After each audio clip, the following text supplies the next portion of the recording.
Hello, ഞാൻ doctor ഭാഗ്യ. ഇന്ന് നമ്മൾ സംസാരിക്കാൻ പോകുന്നത് ഫാറ്റി ലിവറിനെ കുറിച്ചാണ്. ഫാറ്റി ലിവർ എന്ന് പറഞ്ഞാൽ നിങ്ങൾ എല്ലാവരും കേട്ടിട്ടുണ്ടാവും. ലിവറിൽ കൊഴുപ്പടിയുക എന്നുള്ളൊരവസ്ഥയാണ് ഫാറ്റി ലിവർ എന്ന് പറഞ്ഞാൽ. നിങ്ങൾ പലപ്പോഴും എന്തെങ്കിലും ആവശ്യത്തിന് വേണ്ടി വയറുവേദനയ്ക്കോ എന്തെങ്കിലും ആവശ്യത്തിന് വേണ്ടി വയറ് സ്കാൻ എടുക്കുമ്പോഴോ ഒക്കെ പലപ്പോഴും സ്കാനിങ് റിപ്പോർട്ടിൽ ഫാറ്റി ലിവർ ഉണ്ട് എന്ന് പറഞ്ഞ് പല രോഗികളും ഡോക്ടർമാരെ സമീപിക്കാറുണ്ട്. അല്ലെങ്കിൽ ചിലപ്പോൾ എന്തെങ്കിലും ആവശ്യത്തിന് വേണ്ടി മെഡിക്കൽ ചെക്കപ്പ് ചെയ്യുമ്പോൾ അവരുടെ ലിവർ ഫങ്ഷൻ ടെസ്റ്റ് ബ്ലഡിൽ ചെയ്യുമ്പോൾ ഒരു അബ്നോർമാലിറ്റി കാണുന്നു, അതിനുവേണ്ടി ലിവറിൻ്റെ സ്കാൻ എടുക്കുന്നു. അങ്ങനെയൊക്കെയാണ് പൊതുവെ എല്ലാവരും ഫാറ്റി ലിവർ ഐഡൻറ്റിഫൈ ചെയ്യാറ്. എന്താണ് ഈ ഫാറ്റി ലിവർ?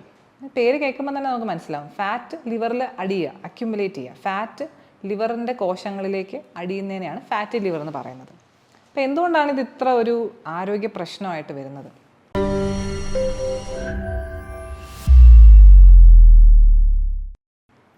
കൊഴുപ്പ് സാധാരണയായിട്ട് നമ്മുടെ ശരീരത്തിൽ പല സ്ഥലങ്ങളിലും അടിയാറുണ്ട്. നമ്മുടെ സ്കിന്നിൻ്റെ താഴെ അടിയാറുണ്ട്.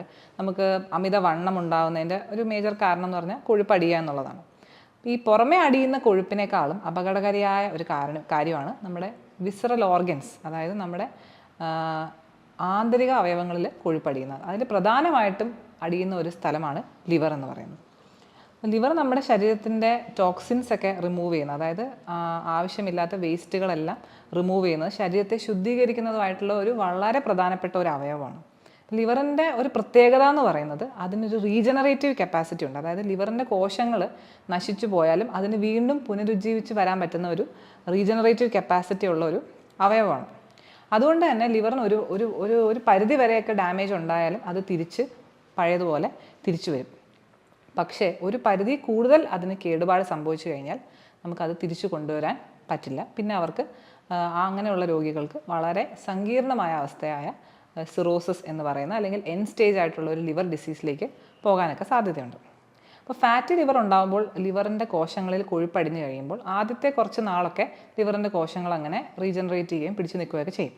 അപ്പോൾ ആ സമയത്ത് രോഗിക്ക് യാതൊരുവിധ ലക്ഷണങ്ങളും ഉണ്ടാവില്ല. ആ സമയത്താണ് നമ്മൾ വെറുതെ വേറെ എന്തെങ്കിലും കാര്യത്തിന് സ്കാൻ എടുക്കുമ്പോഴോ ബ്ലഡ് ടെസ്റ്റ് ചെയ്യുമ്പോഴോ ഒക്കെ നമുക്ക് ഫാറ്റി ലിവർ കണ്ടുപിടിക്കുന്നത്. അത് ഫാറ്റി ലിവർ കൊണ്ടുള്ള ഒരു രോഗലക്ഷണങ്ങളും രോഗിക്ക് ഉണ്ടാകത്തില്ല.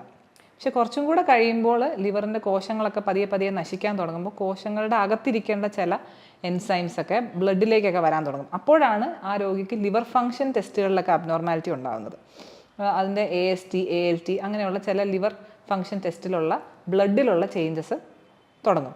പക്ഷെ അങ്ങനെയുള്ള സ്റ്റേജിൽ പോലും നമുക്ക് കംപ്ലീറ്റ് ആയിട്ട് ഇതിനെ റിവേഴ്സ് ചെയ്യാൻ പറ്റും. കാരണം ഈ ലിവറിൻ്റെ കുറേ കോശങ്ങളൊക്കെ നശിക്കുന്നുണ്ടെങ്കിൽ പോലും അതിനൊക്കെ തിരിച്ച് വളരാനുള്ള സാഹചര്യമുണ്ട്. അപ്പോഴും മിക്ക രോഗികൾക്കും ഇതിന് യാതൊരു ലക്ഷണവും ഉണ്ടാവില്ല. ലിവർ ഫങ്ഷൻ ടെസ്റ്റുകളിൽ ഈ AST, ALT കൂടിയിരിക്കും എന്ന് മാത്രമേ ഉള്ളൂ, വേറെ ഒരു ലക്ഷണങ്ങളും ഉണ്ടാവില്ല. പക്ഷേ ഇതൊക്കെ കുറേ കാലം, ഒരു വർഷങ്ങളോളം ഇങ്ങനെ ചികിത്സിക്കാതെ പോയി വരുമ്പോഴാണ് ലിവറിൻ്റെ ഒരുപാട് കോശങ്ങൾ നശിച്ച് പോയി കഴിയുമ്പോൾ അതിനെ തിരിച്ച് റീജനറേറ്റ് ചെയ്യാനുള്ള കഴിവിനെ അതിനേക്കാൾ ഉപരിയായിട്ട് അതിന് കോശങ്ങൾ നശിച്ച് കഴിയുമ്പോൾ പിന്നെ അവിടെ ഫൈബ്രോസിസ് എന്ന് പറയുന്ന അവസ്ഥ ഉണ്ടാവും. അപ്പോൾ പിന്നെ ലിവറിന് തിരിച്ച് റീജനറേറ്റ് ചെയ്യാൻ പറ്റില്ല. ലിവറിൻ്റെ പ്രവർത്തനം വളരെയധികം കുറഞ്ഞു വരികയും സിറോസിസ് എന്ന് പറയുന്ന അവസ്ഥയിലേക്ക് പോവുകയും ചെയ്യും. അതാണ് ഈ ഫാറ്റി ലിവർ ഉണ്ടാകുന്നതിൻ്റെ ഒരു ഏറ്റവും വലിയ റിസ്ക്, അല്ലെങ്കിൽ നമ്മളെ ഭയപ്പെടുത്തുന്ന ഒരു ഫാക്ടർ എന്ന് പറയുന്നത്. അത് പക്ഷേ കുറേ വർഷങ്ങൾ കൊണ്ടുണ്ടാകുന്ന ഒരു ചേഞ്ച് ആണെങ്കിൽ പോലും അത് നമ്മൾ ഏർലി സ്റ്റേജിൽ നമ്മൾ കണ്ടുപിടിച്ച് അതിനെതിരെയുള്ള പ്രതിരോധങ്ങൾ ചെയ്യുവാണെങ്കിൽ നമുക്ക് പ്രിവെൻറ്റ് ചെയ്യാൻ പറ്റുന്ന ഒരു കോംപ്ലിക്കേഷനാണ്. ഇതല്ലാതെ തന്നെ ഈ ഫാറ്റി ലിവർ ഉള്ളവർക്ക് ഹാർട്ട് ഡിസീസ് ഉണ്ടാവാനും ഹാർട്ട് അറ്റാക്ക്, സ്ട്രോക്ക് ഒക്കെ ഉണ്ടാവാനുള്ള റിസ്ക്കുകളും വളരെ കൂടുതലാണ്. അപ്പോൾ പൊതുവെ ഫാറ്റി ലിവർ എന്ന് പറയുന്നത് ഒരു ലാഘവത്തോടുകൂടി കാണേണ്ട ഒരു കാര്യമല്ല. കാരണം അത് നമുക്ക് റിവേഴ്സ് ചെയ്യാൻ പറ്റുന്ന ഒരു കാര്യം തന്നെയാണ്. അപ്പം എന്തൊക്കെയാണ് ഫാറ്റി ലിവർ ഉണ്ടാവാനുള്ള കാരണങ്ങൾ?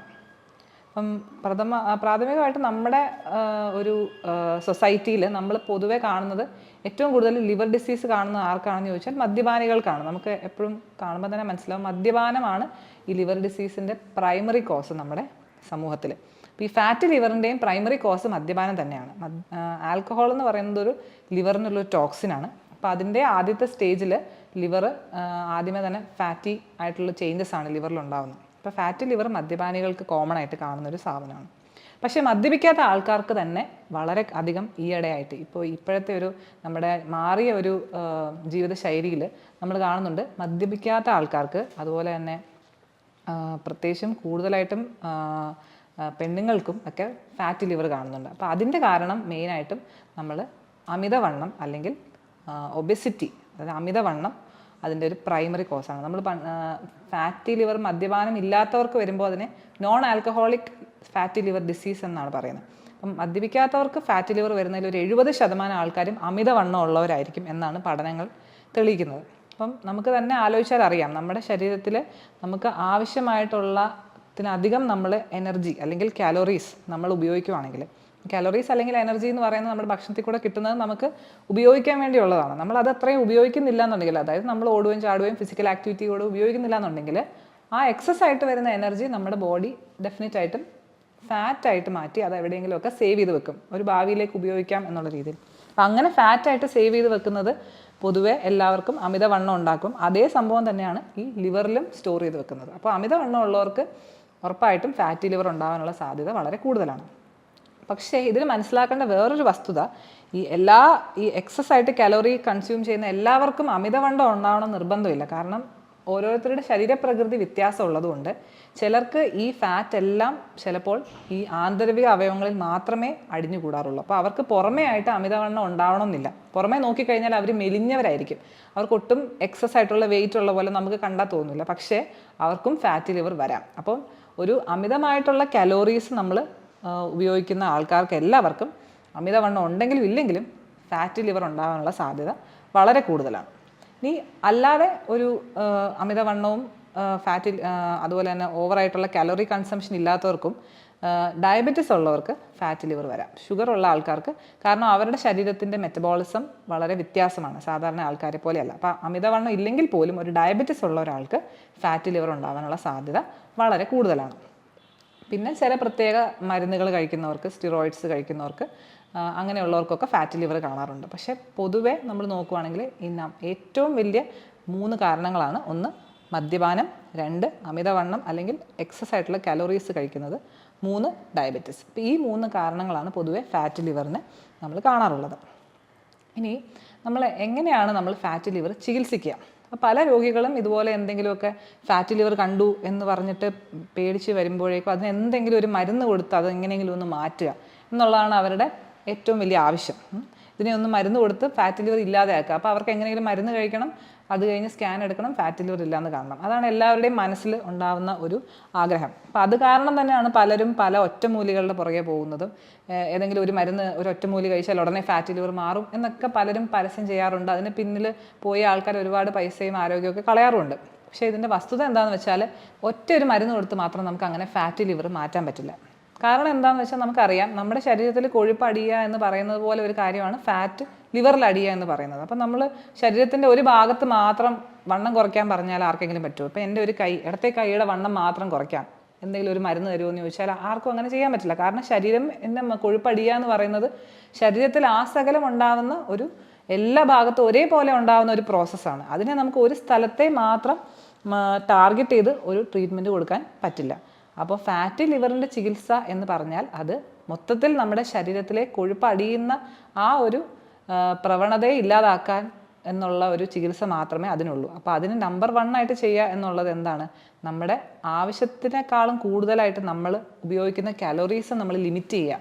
എന്നാലേ നമ്മുടെ ബോഡിയിൽ ഫാറ്റ് ഉണ്ടാവാതിരിക്കുകയുള്ളൂ. ആവശ്യമില്ലാത്ത കാലോറീസ് കൺസ്യൂം ചെയ്യുന്ന അല്ലെങ്കിൽ ഭക്ഷണത്തിൽ കൂടെ നമ്മൾ അനാവശ്യമായിട്ട് നമ്മൾ എക്സസ് ആയിട്ട് എനർജി കൺസ്യൂം ചെയ്യുന്നതാണ് ഫാറ്റ് അടിയാനുള്ള മെയിൻ കാരണം. അപ്പോൾ അത് കാലോറി ലിമിറ്റ് ചെയ്താൽ മാത്രമേ നമുക്ക് ഈ പറഞ്ഞ ഫാറ്റ് അക്യുമുലേറ്റ് ചെയ്യുന്നത് അല്ലെങ്കിൽ ഫാറ്റ് അടിയുന്നത് പ്രിവെൻറ്റ് ചെയ്യാൻ പറ്റുള്ളൂ. അപ്പോൾ ഫാറ്റി ലിവറിൻ്റെ നമ്പർ 1 ചികിത്സ എന്ന് പറയുന്നത് നമ്മളുടെ ശരീരത്തിൻ്റെ ഈ ഫാറ്റ് കുറയ്ക്കുക എന്നുള്ളതിൻ്റെ നമ്പർ 1 ചികിത്സ എന്ന് പറയുന്നത് നമ്മുടെ ഡയറ്റും നമ്മുടെ ഫിസിക്കൽ ആക്ടിവിറ്റിയും, അതായത് നമ്മുടെ ജീവിതശൈലി കറക്റ്റ് ആക്കുക എന്നുള്ളതാണ്. എങ്ങനെയാണ് ജീവിതശൈലി കറക്റ്റ് ആക്കുന്നത്? ഒന്ന് നമ്മൾ പറഞ്ഞു ഡയറ്റ്. അപ്പോൾ ഡയറ്റിൻ്റെ അകത്ത് നമ്മൾ അഡീഷണൽ ആയിട്ട് എക്സസ് ആയിട്ട് കാലോറീസ് എടുക്കാതിരിക്കുക എന്നുള്ളതാണ്. അപ്പം നമുക്ക് എങ്ങനെയാണ് ഈ കാലോറീസ് എടുക്കാതിരിക്കാൻ, നമുക്ക് അതിനുവേണ്ടി ഡയറ്റീഷ്യനെ കാണണോ, ഡോക്ടറെ കാണണോ, അങ്ങനെയൊക്കെയുള്ള സംശയങ്ങളുണ്ടാവും എല്ലാവർക്കും. അപ്പോൾ പ്രാക്ടിക്കലായിട്ട് ചെയ്യാൻ പറ്റുന്നതിന് നമുക്കൊരു ഡയറ്റീഷ്യൻ്റെയോ ഡോക്ടറുടെയോ ഒന്നും സഹായം ഇല്ലാതെ തന്നെ നമുക്ക് നമ്മുടെ കാലോറി ട്രാക്ക് ചെയ്യാൻ പറ്റും. അതിന് നമുക്ക് ഒരുപാട് ആപ്ലിക്കേഷൻസ് ഒക്കെ ഇപ്പോൾ അവൈലബിൾ ആണ്.